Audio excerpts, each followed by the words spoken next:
Татарстан. В эти минуты зрители театра оперы и балета досматривают историю «Гладиатора». «Спартак» открыл Нуреевский. В этом году фестиваль проходит 26-й раз. В этом году он проходит в 26-й раз. Среди первых гостей форума и Карина Насрудинова. На подмостках оперного один из самых масштабных спектаклей татарского театра «Спартак». Историю близнецов из Рима открывает Нуреевский уже в 4-й раз. Гладиаторские бои, пиры, гетеры, легионеры. В постановке задействованы более 300 артистов. И не только балета, но мимонса и хора. К слову, последние не только поют, еще и танцуют. Предлагаю посмотреть небольшой отрывок из спектакля.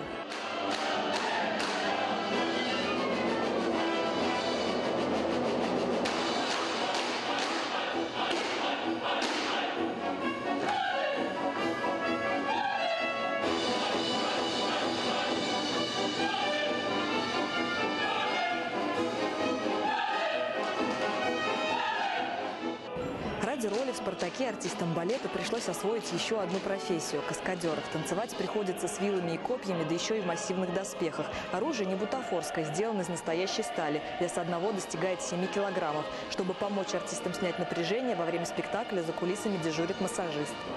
Здесь очень много народу в этом спектакле занято, очень много боев. И бывает, что мальчики просто и девочки калечат друг друга, по пальцам бьют, по ногам, по рукам. И бывает, что у солистов ноги забиваются. То есть очень много выходов на сцену, и какие-то перерывы существуют между выходами.